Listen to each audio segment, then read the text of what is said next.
La lecture, nous servant d'ossature à la prédication, nous a été faite par le frère Julien dans Jean chapitre 13, sans doute du verset 33 jusqu'au 35e verset. Tournez avec nous. Dans Jean chapitre 13, verset 33 jusqu'au verset 35. Je vais vous relire par souci d'économie le verset 34 et le verset 35. Jean chapitre 13. Vous êtes déjà à Jean chapitre 13? C'est bien ça. Lisons ensemble. Lisons ensemble.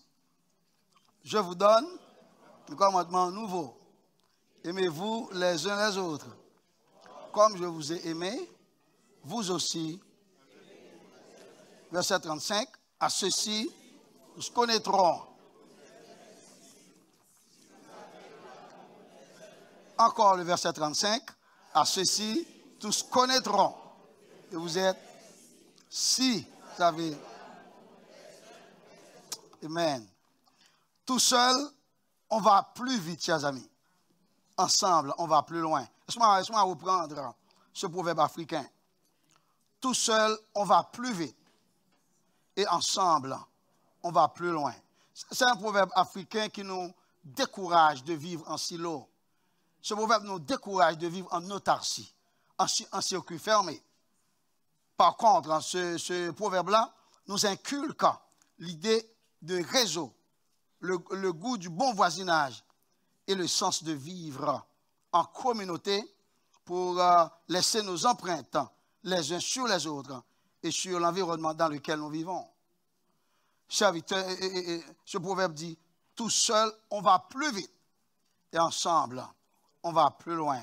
Ici, c'est l'attitude d'un disciple, n'est-ce pas?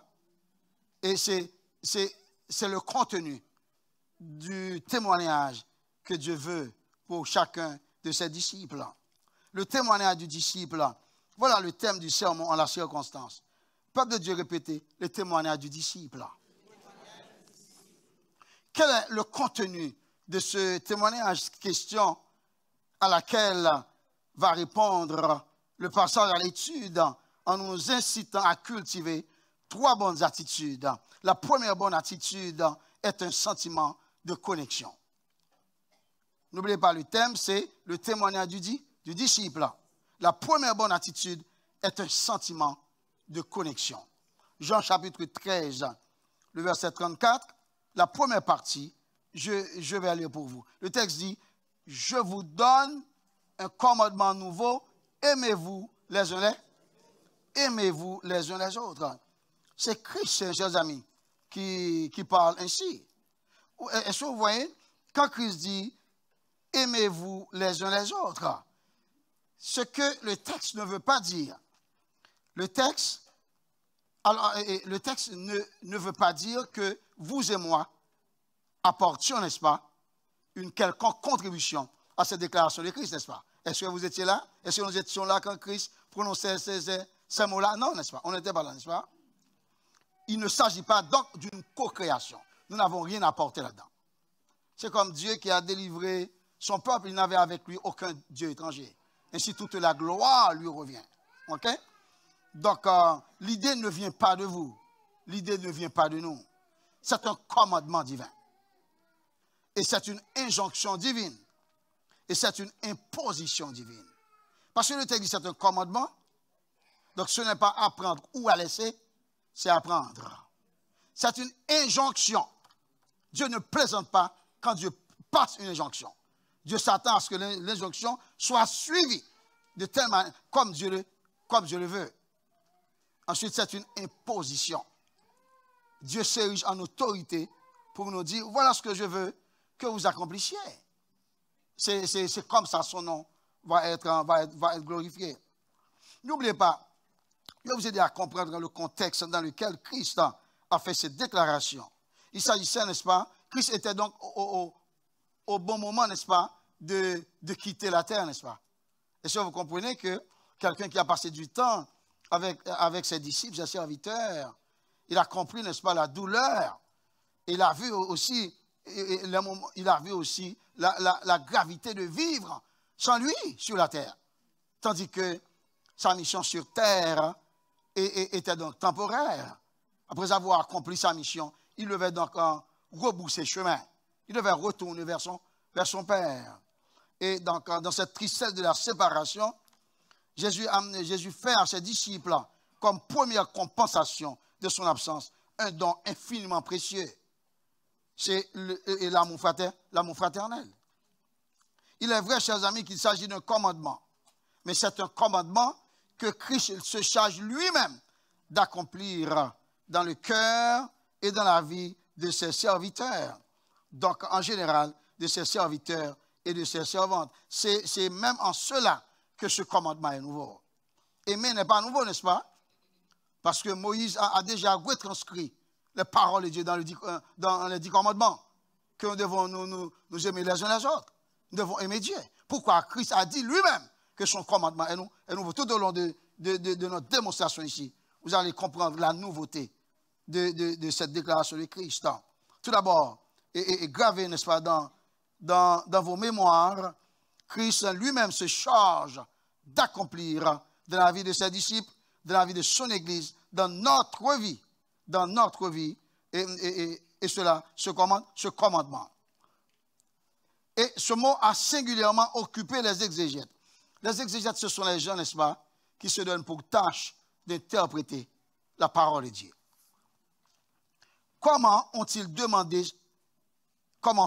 C'est un raisonnement. Ce commandement de l'amour mutuel peut-il être nouveau, puisqu'il se trouve déjà dans l'Ancien Testament, Lévitique chapitre 19, verset 18, et que Jésus lui-même le cite comme étant l'âme de la loi dans Matthieu 22, verset 39.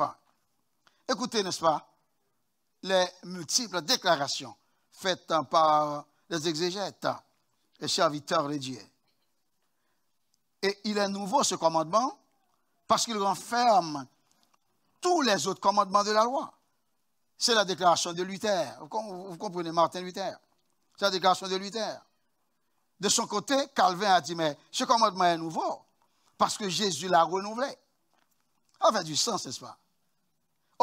Saint Augustin, le grand théologien contemporain, le serviteur a dit, mais ce commandement est nouveau parce que Jésus renouvelle l'homme. C'est encore une déclaration de Saint Augustin, le plus grand théologien de notre époque, disaient certains. Mais ce commandement est nouveau, selon Olshausen, un autre serviteur de Dieu. Le serviteur a dit, mais ce commandement est nouveau parce qu'il est toujours nouveau. Ça c'est un philosophe, n'est-ce pas? Ce commandement est nouveau parce qu'il est toujours nouveau. Et c'est vraiment, cette déclaration est teintée de signification. C'est vrai. Jusqu'au moment où je vous parle, le commandement reste encore nouveau. Un autre serviteur répondant au nom de Dewett, c'est son nom, D-E-W-E-T-T-E, Dewett, c'est un théologien. Le serviteur a dit, mais ce commandement est nouveau parce qu'il est le principe d'une vie nouvelle.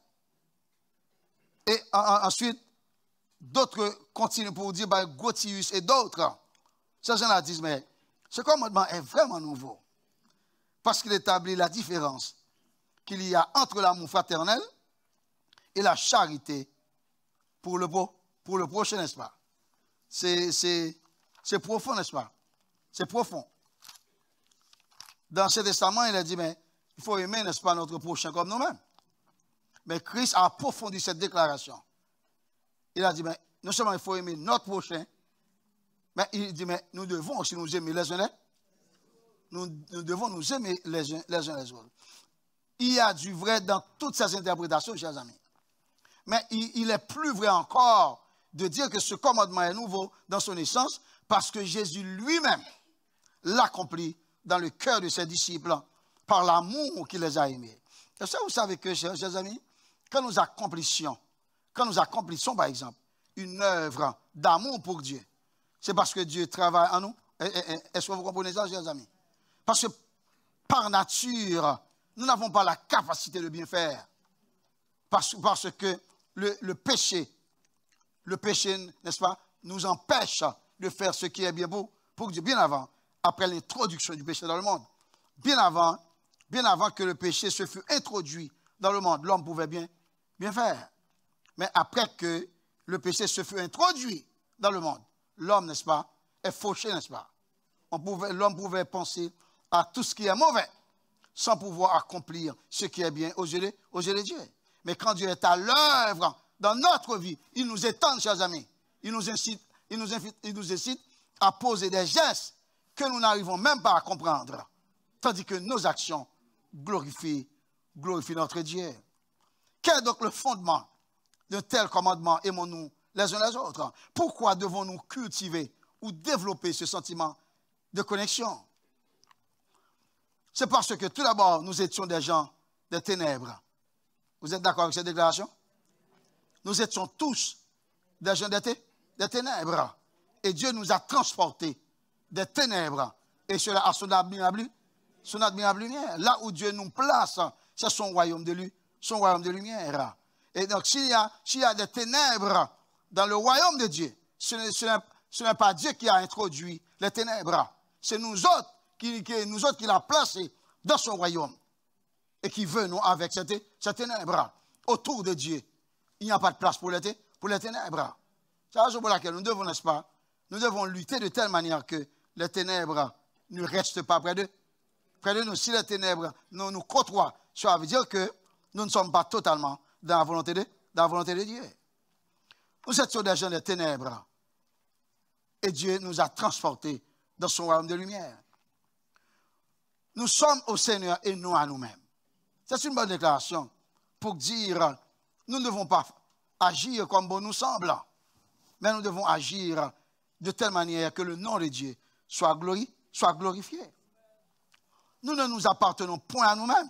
C'est ce que Paul nous dit dans 1 Corinthiens 6, le verset 19c. Le texte continue pour dire, nous sommes le troupeau de Dieu et le peuple que sa main conduit. Mais quel privilège!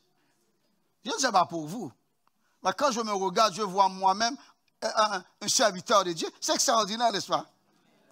Que Dieu se sert même de moi pour parler à son peuple. C'est un privilège inestimable, n'est-ce pas? Dieu a tout fait, chers amis. Dieu a tout fait pour nous garder, n'est-ce pas, près de lui. Et ce qui attire notre attention, c'est que Dieu, il a été nous chercher et il nous a trouvés perdus, isolés, désemparés, désespérés. Et personne n'était trouvé dans ce bon endroit. Wow, regardez-vous. Vous êtes coquette, n'est-ce pas? Vous êtes vous êtes tiré à quatre épingles. Mais vous n'étiez pas comme ça spirituellement. C'est parce que Dieu vous a transformé que vous avez du sens aux yeux de Dieu. Mais sans Dieu, la vie n'a absolument aucun sens, chers amis. C'est la raison pour laquelle nous devons prier. Nous devons prier pour que la vie dans le monde ait du sens. Pour que tout au moins les gens dans le monde, n'est-ce pas, laissent à Dieu de place dans leur vie. Dieu a été nous chercher, il nous a trouvés. Dans 1 Corinthiens 6, le verset 20, l'apôtre Paul dit que ce commandement a du sens pour nous. C'est parce que nous avons été rachetés à un grand prix. Dès qu'on nous voit, la société ne nous voit pas seulement. La société nous voit en Christ, chers amis. Nous sommes cachés en Christ. C'est la raison pour laquelle nous avons beaucoup d'importance, n'est-ce pas, sur la terre. Nous pouvons expérimenter des privations. Nous pouvons ne pas toujours avoir tout ce dont nous avons besoin pour vivre. Cela arrive. Nous ne sommes pas encore dans l'éternité, n'est-ce pas? Parce que sur la terre, nous avons une part de responsabilité, n'est-ce pas? Mais quand nous arrivons dans l'éternité, Dieu, n'est-ce pas, il fera une prise en charge complète. Parce que nous n'aurons pas à travailler dans le ciel. Est-ce que vous aurez à travailler dans le ciel? Il n'y aura pas d'employeur dans le ciel, seulement Dieu, n'est-ce pas? Nous passerons le temps, n'est-ce pas, à adorer le Seigneur. Travaillez sur la terre. Prenez soin, n'est-ce pas, des vôtres. Et contribuez pour l'abonnement de l'œuvre du Seigneur. Au bon moment, quand Dieu nous appelle dans l'éternité, nous serons déjà prêts à adorer le Seigneur pour le reste de nos jours. Quel privilège, chers amis, de savoir qu'une demeure nous attend dans l'éternité. Pendant ce temps, payez vos loyers ici-bas, n'est-ce pas? Payez vos loyers ici-bas. Parce que c'est qu'on est avec mon ici, n'est-ce pas? Waouh! Frère, soeur bien-aimé, une personne qui choisit de s'enfermer dans son petit monde sans aucune relation avec les gens de sa communauté, travaille à sa propre destruction. Laisse-moi reprendre ça. Une personne qui choisit de s'enfermer dans son petit monde, sans avoir aucune relation avec les gens dans son environnement. Cette personne-là, elle travaille à sa propre destruction. Parce que vivre en autarcie, c'est la décision pour l'autodestruction. Vous ne pouvez pas arriver tout seul, chers amis.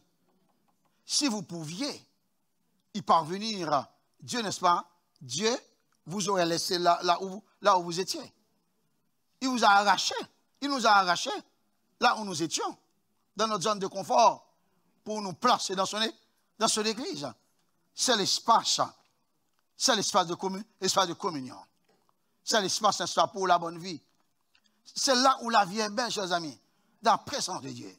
C'est la raison pour laquelle nous avons appris qu'un jour, dans les parvis de Dieu, vaut mieux que mille ailleurs. Nous pouvons être épuisés dans le travail de Dieu. Mais nous sommes à la bonne place. Nous pouvons avoir moins de temps pour nous-mêmes. Quoi qu'il soit important, n'est-ce pas, d'avoir du temps pour nous, pour notre famille, pour notre travail et pour Dieu, n'est-ce pas? Mais Dieu prendra toujours soin de nous. Il est Dieu. En décembre, chers amis, 2000, une Allemande vivant dans la ville de Marburg, M-A-R-B-U-R-G, c'est une ville en Allemagne. Je n'ai pas encore visité cette ville-là. Cette Allemande est décédée alors qu'elle se trouvait chez elle, dans son appartement. 10 mois plus tard, son propriétaire a forcé la porte de son appartement. Vous comprenez ce que ça veut dire? Son propriétaire a forcé la porte de son appartement, inquiet du fait qu'elle n'avait pas payé de loyer depuis aussi longtemps. Pendant 10 mois, n'est-ce pas? C'est grave, n'est-ce pas? C'est grave. Mais c'est seulement à ce moment-là que son corps fut découvert. Il semblerait que la femme ait perdu contact avec ses proches et ait peu d'amis, voire de voisins inquiets. Est-ce que vous voyez? Cette femme-là, elle n'a pas choisi de ne pas payer le loyer. C'est parce qu'elle était morte à l'intérieur. Et personne dans son environnement savait que cette femme-là était morte. Parce que cette femme-là n'avait pas de relation avec ses parents, ses amis, avec la communauté. Elle vivait seule. Et c'est grave, chers amis. Mais il ne s'agit pas d'un phénomène isolé. Parce que l'Allemagne connaît régulièrement des cas où un corps n'est découvert que des semaines, des mois, voire des années après le décès de la personne. Bon, la source c'est Reuters et .com, vous allez vérifier ça. Cette déclaration est citée en 1er novembre 2001. Vous pouvez vérifier ça. OK? Donc, dans un cas, un Hambourgeois, c'est un homme, n'est-ce pas, de la ville d'Hambourg en Allemagne. Cet homme-là est resté assis, mort sur son canapé, devant sa télévision pendant 5 ans avant d'être retrouvé. Ça donne, n'est-ce pas, le goût de rire, mais c'est de la tristesse, n'est-ce pas? Laissez-moi rire un petit peu, c'est de la tristesse, n'est-ce pas? C'est vraiment de la tristesse. Je vais reprendre cette déclaration.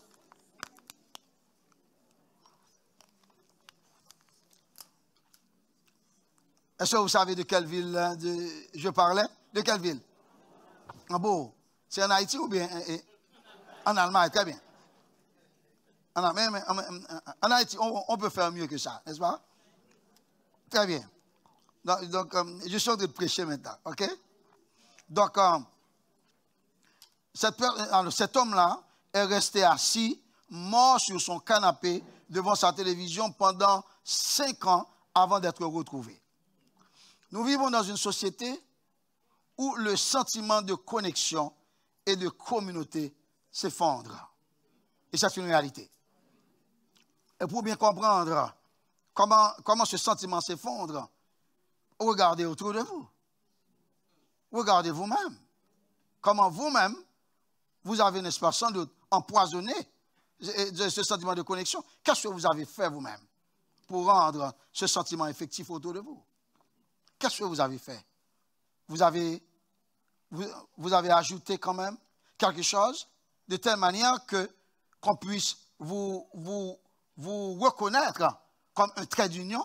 Est-ce que les gens autour de vous comprennent de cette manière-là? C'est bon, n'est-ce pas, c'est bon d'entendre, mais il faut être lent à critiquer les autres. C'est là la fille de Frère Cyrus. Donc, un jour, je prêchais le sermon La poutre avant la paille. Frère Cyrus m'a parlé de l'interprétation que Stella, n'est-ce pas, a eue de ce sermon-là. Quand moi-même j'ai rencontré Stella, je lui ai dit, mais que signifie la poutre avant la paille? Elle m'a dit, mais c'est penser avant de juger. C'est une excellente déclaration, n'est-ce pas? Hier, j'étais avec elle encore, je lui ai dit, mais que signifie la poutre avant la paille? Elle a dit, mais penser avant de juger. Très bonne déclaration, n'est-ce pas? Très bonne déclaration. Chers amis, comme c'est tragique que des situations comme celle-ci se produisent, en particulier, nous dans l'Église, devons être attentifs à prendre soin de ceux qui nous entourent et à veiller à ne pas ignorer cette personne que nous n'avons pas vue depuis un certain temps à l'Église.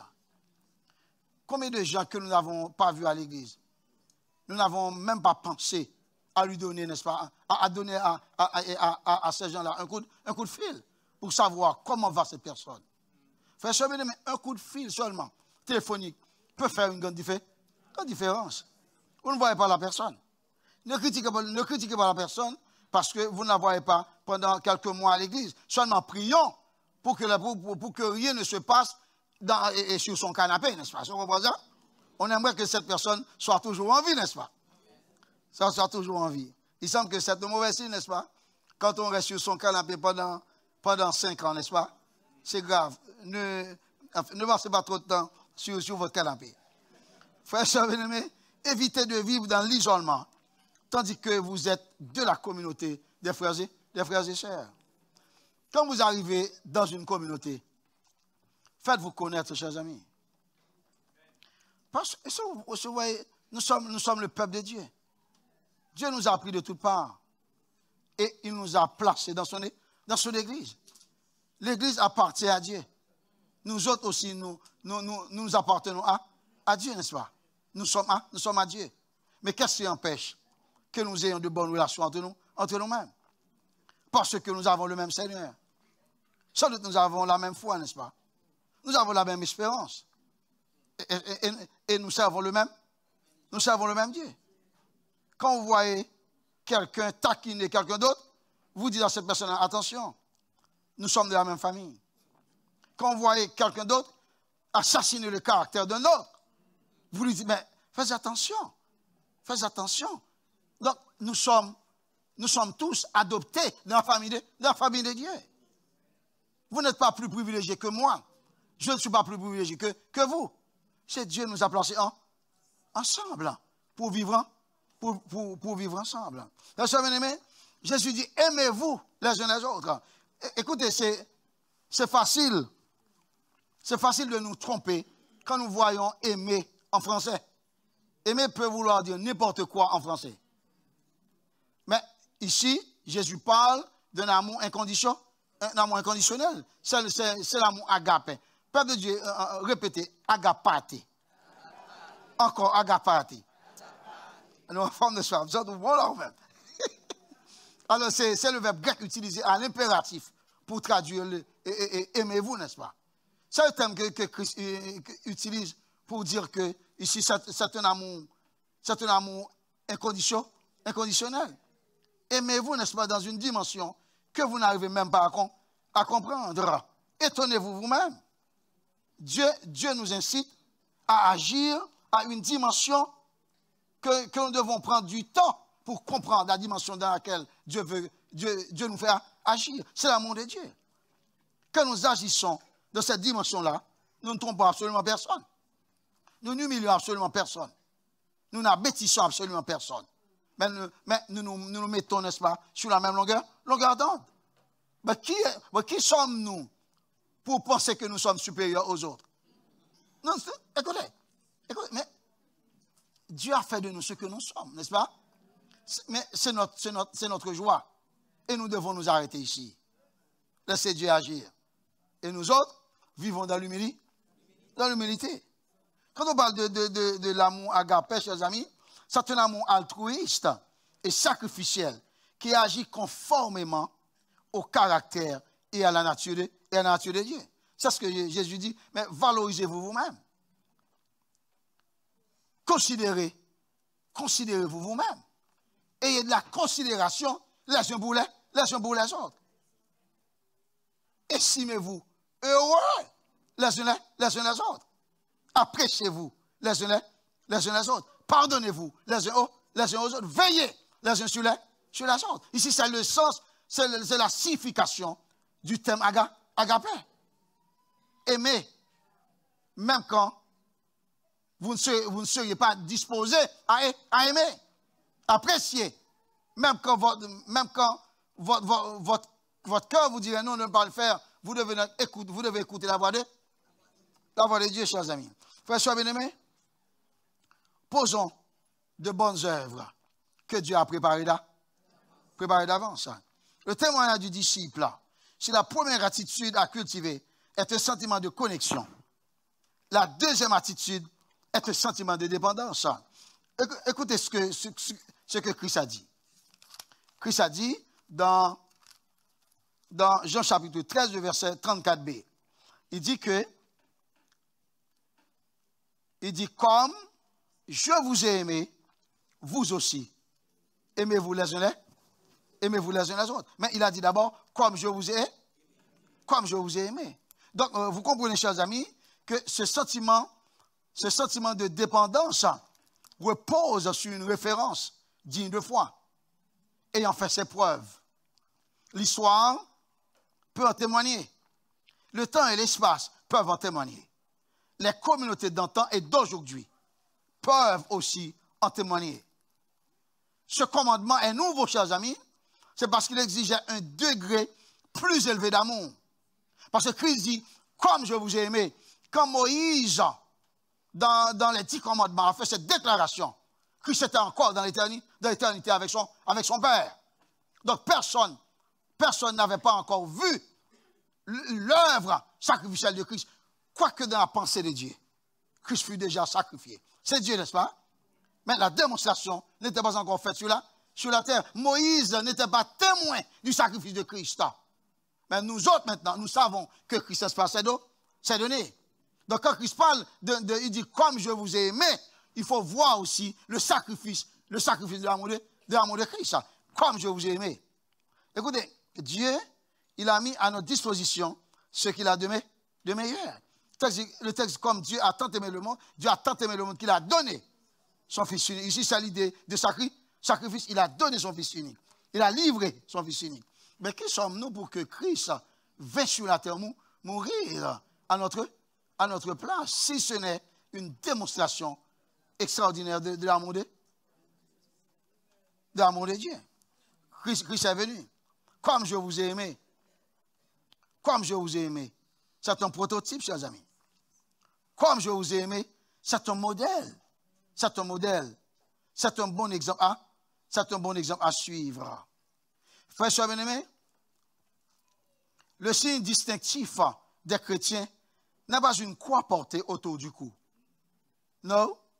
Le fait que le monde porte une croix ou elle gagne un paquet ou un chapelet dans le cou. Alors, vous dites chrétien, il est un chrétien vrai. On n'en disconvient pas. Mais ce n'est pas la bonne manière de faire.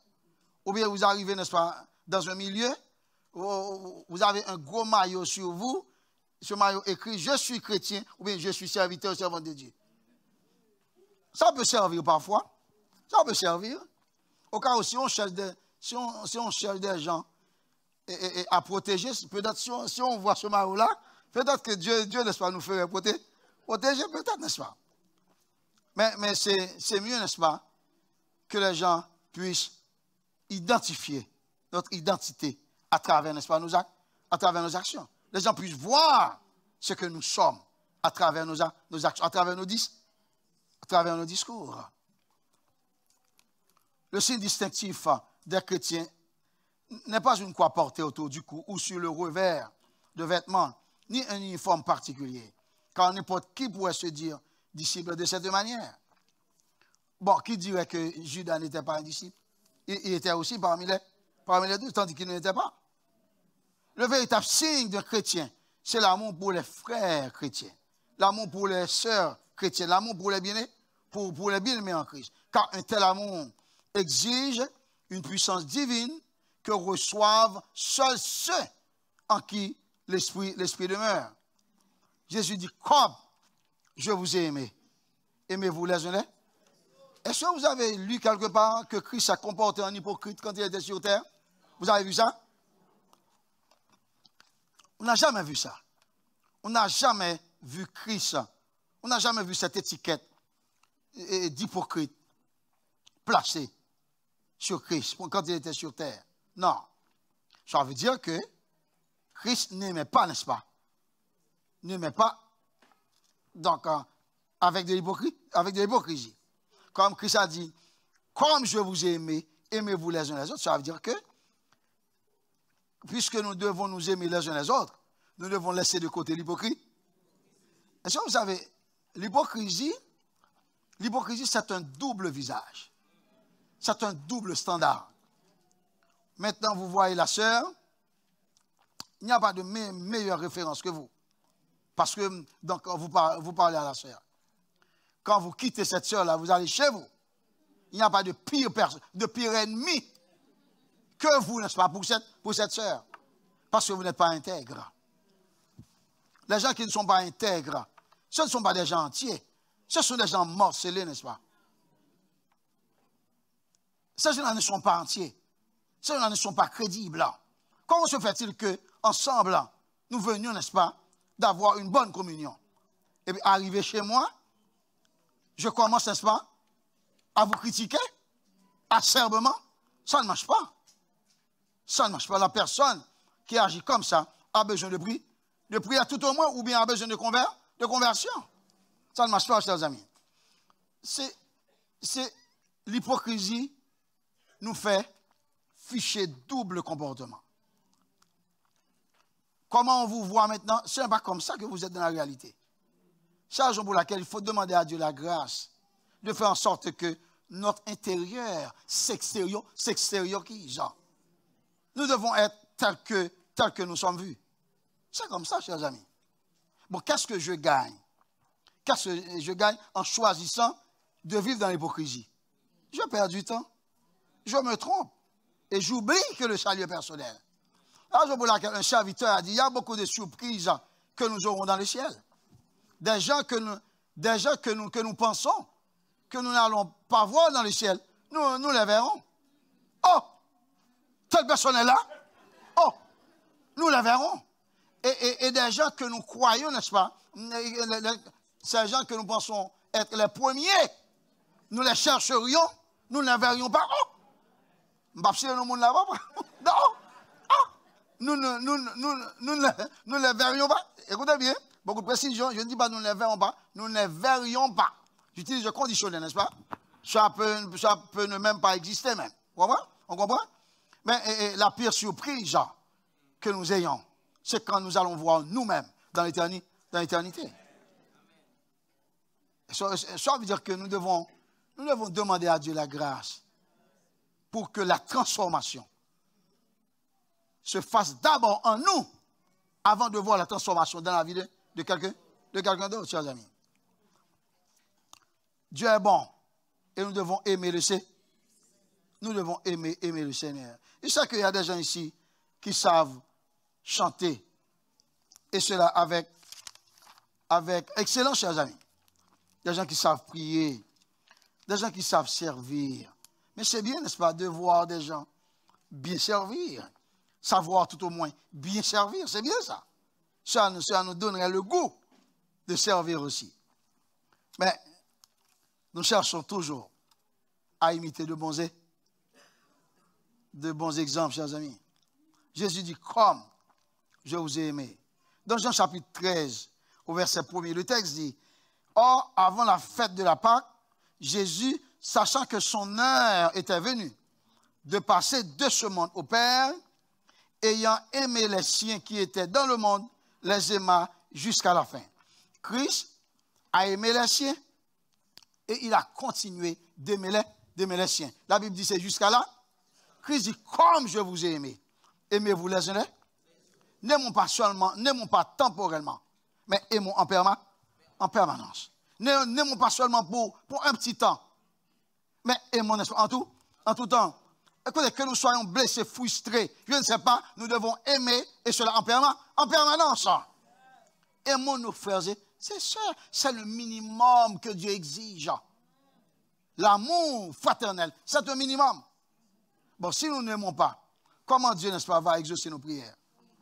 Dieu ne va pas exaucer nos prières. Frères et sœurs bien-aimés, à l'instar de Christ, est-ce que vous voyez que Christ a lavé les pieds des disciples dans Jean chapitre 13? Jésus a lavé les pieds des disciples. C'est pour leur signifier et pour nous signifier aussi l'importance de l'humilité. Jésus dit, comme je vous ai aimé, aimez-vous aussi les uns les autres. Nous ne pouvons pas nous aimer, n'est-ce pas, sans l'humilité. Sans l'humilité. Sans l'humilité. Apprenons à nous aimer les uns les autres, en considérant l'autre comme étant au-dessus de nous. C'est la formule de la vie chrétienne, chers amis. Deux hommes qui vivaient dans un petit village. Donc ça n'a rien à voir avec la mort. Deux hommes qui vivaient dans un petit village se sont retrouvés dans une terrible dispute qu'ils n'ont pas réussi à résoudre. Ils décidèrent donc de parler aux sages de la ville. Donc c'est un notable de la communauté. Le premier homme se rendit chez le sage et raconta sa version de ce qui s'est passé.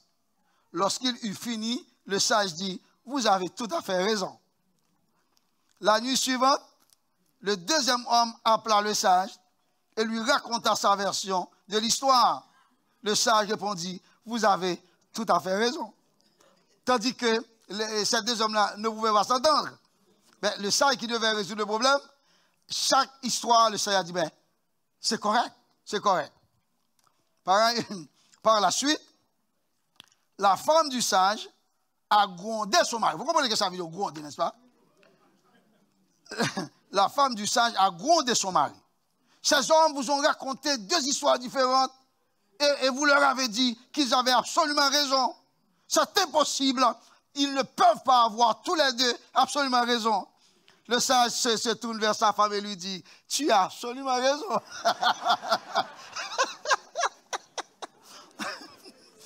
Écoutez, chers amis, ça veut dire que nous devons cultiver, n'est-ce pas, cultiver la paix autour de nous, l'entraide autour de nous. Mais il n'y a rien à corriger.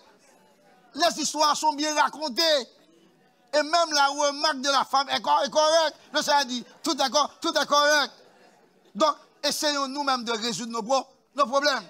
Parce que quand nous changeons l'histoire, nous nous faisons passer pour quelqu'un de vrai. Et qu'est-ce que ça pourrait dire? Sinon, you are absolutely right. Et ça dit, il dit, vous avez absolument raison. Sans doute, vous aimez cette illustration et vous avez absolument raison. Le témoignage du disciple, c'est la première attitude à cultiver, c'est un sentiment de connexion. La deuxième attitude, un sentiment de dépendance. La troisième attitude pour sa part, c'est un sentiment d'influence. Un sentiment d'influence. Tournez avec nous dans Jean chapitre 13, le verset 35. Jean 13, le verset 35. Vous êtes là avec nous? Jean 13, le verset 35. Jésus dit à ceux-ci, tous connaîtront que vous êtes mes disciples si vous avez de l'amour les uns pour les. Jésus dit à ceux-ci, tous connaîtront que vous êtes mes disciples si vous avez de l'amour les uns pour les autres. Quelle déclaration! Donc, Christ dit, tous connaîtront que vous êtes mes disciples. Donc, vous voyez la relation que Christ établit entre le fait d'être son disciple et le fait, n'est-ce pas, de témoigner de l'amour envers notre frère, notre sœur. Et si c'est le témoignage du monde, ce n'est pas ce que l'Église va dire, mais c'est ce que les gens sans Dieu vont dire. Il dit que les gens du dehors, quand les gens, n'est-ce pas, nous voient agir, et cela avec sens d'amour, à ces gens-là, ils ne peuvent s'empêcher de dire, oh, que nous sommes les serviteurs, les servants de, les serviteurs et les servants de Dieu. L'amour, un amour semblable à celui de Christ, est la seule preuve que l'homme est ou bien soit sous une influence divine qui triomphe de tous les penchants égoïstes de son cœur. Écoutez, mes chers amis, la connaissance peut être acquise par des pécheurs endurcis. La foi s'allie souvent à une vie asservie aux passions. Les œuvres sont accomplies par divers motifs. Mais l'amour seul, unissant les enfants de Dieu les uns aux autres, comme il les unit à leur Sauveur et par lui au Père Céleste, est une marque certaine de leur participation à la nature divine. Vous voulez participer à la nature divine? Produisez une œuvre d'amour autour de vous. Jésus dit à ceux-ci, tous connaîtront que vous êtes mes disciples. Et plus loin, il voit dans cette unité des siens un moyen d'amener le monde à la foi. Sans amour démontré, nous n'influençons pas le monde. Nous sommes dans le monde, non pas pour être influencés par le monde, mais pour influencer le, car nous sommes la lumière du, et nous sommes aussi le sel, et sel de la terre. Très très bien. Vous savez que, chers amis, la Bible dit que même quand nous livrerions notre corps pour être brûlé, même quand nous distribuerions, n'est-ce pas, tous nos biens pour la nourriture des pauvres, même quand nous parlerions les langues des hommes et des anges, même quand nous exercerions tous les ministères sur la terre, sans amour, cela n'a absolument aucune importance. Prenez, voyez quelqu'un à l'œuvre. Voyez quelqu'un à l'œuvre. Cette personne-là s'est sacrifiée pour servir Dieu. Et puis cette personne-là exerce un ministère sans amour. C'est une perte de temps, chers amis. Une perte de temps. On ne sert pas Dieu pour quiconque. Mais on sert Dieu pour Dieu lui-même. Mais nous autres qui servons, nous devons, n'est-ce pas, en sortir bénéficiaires. Comment se fait-il que je passe tout mon temps à servir pour rien? Non, point du tout. Point du tout. Je passerai mon temps, n'est-ce pas, dans des centres de recherche. Non, si on vient à l'église, Dieu nous place à l'église. Nous devons, n'est-ce pas, nous conformer aux standards que Dieu a établis. Nous devons le faire, chers amis. Nous devons le faire. Si nous voulons vraiment influencer le monde, laissons agir notre amour fraternel. Laissons parler nos bonnes œuvres dans la communauté. Une famille que je connais en Haïti. Cette famille-là transformait sa maison en un espace de pratique d'amour fraternel. La communauté reconnaît cette maison comme un espace de communion. Et cela dans tout le secteur. Que ce soit les jours de la semaine ou le dimanche. Des gens s'affluent vers cette maison-là pour manger et pour boire. On finit avec une table, ces gens-là partent et une autre catégorie vient, n'est-ce pas, pour manger. Et cette famille-là, surtout avec une femme, cette femme-là, c'est avec plaisir qu'elle dépensait près de 30 à 40 000 $ pour assurer l'éducation universitaire de certaines personnes qui ne sont même pas membres de sa famille. Elle dépensait de l'argent pour assurer les études en médecine de certaines personnes-là, et cela jusqu'à la fin. Elle investissait beaucoup d'argent pour que des gens aillent dans d'autres centres universitaires et boucler leurs études. Cette femme-là travaillait, prenait soin de sa maison et elle négligeait absolument personne. Un bon jour, il y avait un vent de violence qui soufflait, n'est-ce pas, dans ce secteur-là. Des bandits décidaient de visiter maison après maison. Et cela pour causer, n'est-ce pas, des dégâts irréparables. Mais il y avait une dispute parmi ces bandits. Des bandits veulent aller chez cette servante-là pour causer du trouble. Et d'autres bandits disent non, vous ne pouvez pas aller. Regardez ce que cette femme a fait pour nous dans cette communauté. Mais c'est grâce à cette femme-là que nos parents puissent vivre. Nous ne pouvons pas, n'est-ce pas, aller maltraiter cette femme-là. Et jusqu'à ce que Dieu appelle cette femme à l'éternité, sa maison était tout à fait épargnée. Est-ce que vous comprenez? Cette femme-là était donc un exemple de communion dans cette communauté. Que vous soyez enfant de Dieu, vous passez chez elle pour manger. Que vous soyez serviteur de Dieu, sa maison était encore ouverte. Elle servait tout le monde. Elle servait tout le monde. C'était un plaisir que j'avais de servir avec ces personnes-là quand j'étais en Haïti. Des exemples de bon goût, n'est-ce pas? Des exemples des gens qui respectent Dieu et qui respectent la parole de Dieu. Frères et sœurs bien-aimés, un autre exemple qui attire notre attention. Vous savez, il y a de la pauvreté partout. Il y a de l'indigence partout, chers amis. Quand nous voyons l'indigence s'installer dans un pays, cela cause quand même de la tristesse. Mais quand l'indigence s'installe dans la communauté spirituelle, cela doit, n'est-ce pas, nous concerner, et cela beaucoup plus sérieusement, n'est-ce pas? Frères et bien-aimés, c'est comme si cela vient me chercher. Je suis comme ça, chers amis. Et Dieu sait mon cœur. J'aimerais voir les enfants de Dieu vivre, et cela avec de grands standards. Cela nous tracasse tous de voir les enfants de Dieu ne sachant quoi manger, n'est-ce pas, après le culte. Cela n'a absolument aucun sens. Que certains enfants de Dieu retournent chez eux. Ces gens-là ont tout à leur disposition.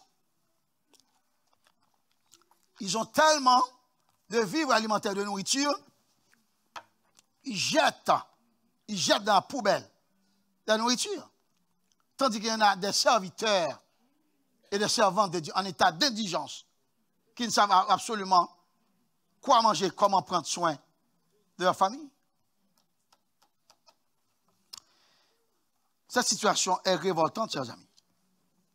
C'est inacceptable que les enfants de Dieu puissent accepter que cela soit ainsi, chers amis.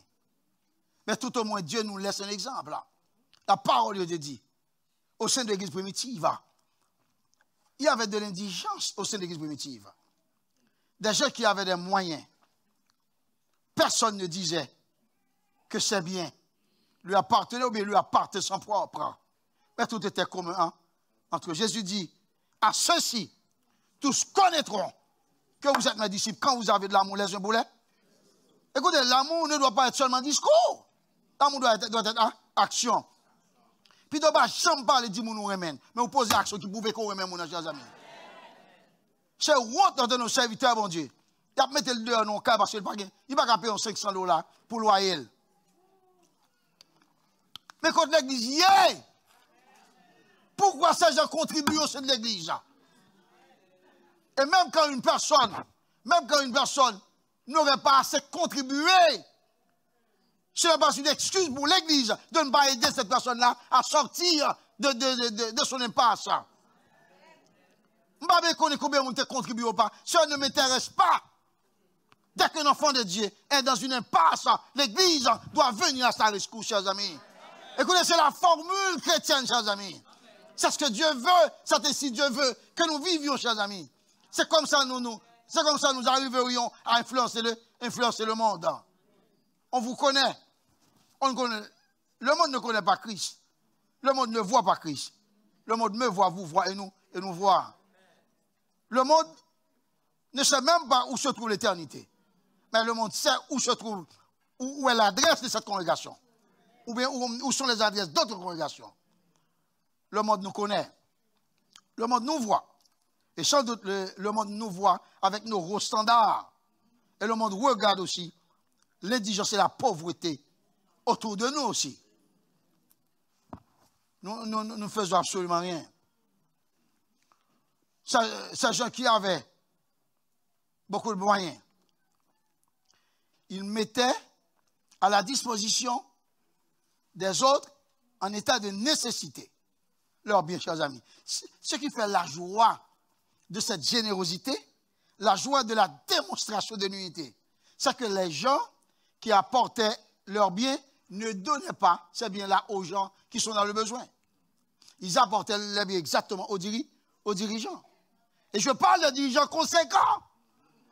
Je parle des dirigeants conséquents. Quand le peuple vous fait confiance, le peuple investit. L'argent doit être bien utilisé, chers amis. Je ne parle pas de monde que le peuple a contribué, qui prend l'argent, qui achète machines, qui achète faire toute démagogie avec. Non. Ces gens-là n'ont pas réussi ce tête de leadership. Les gens apportaient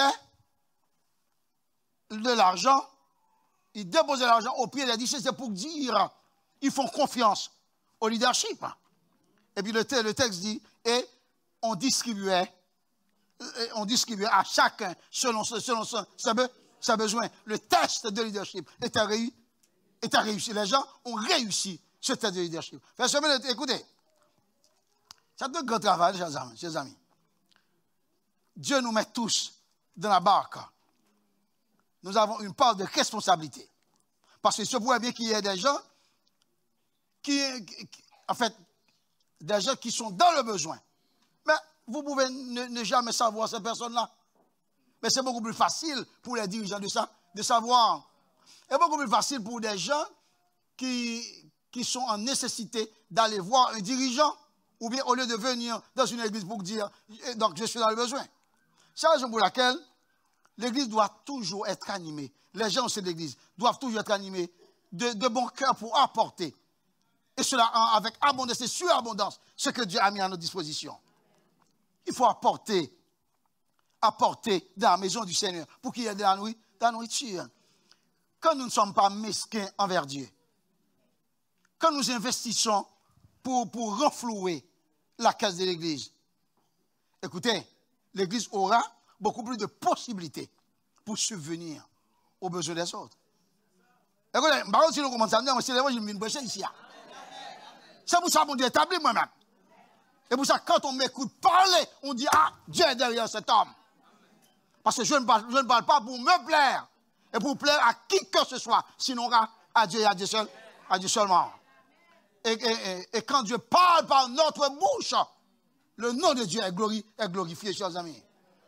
Et l'Église doit agir en conséquence. Frères et sœurs bien-aimés, nous pouvons transformer le monde. Nous pouvons gagner ce monde pour Christ. Mais seulement nous devons persévérer.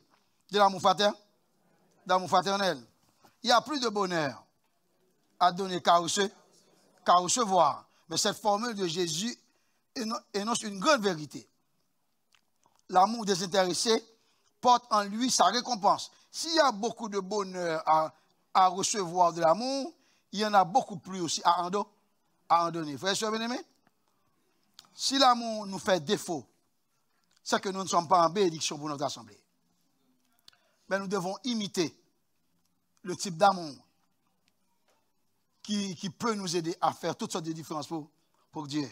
Frères et sœurs bien-aimés, le témoignage du disciple, c'est le thème que nous avons développé pour vous à l'aide de 3 attitudes à cultiver.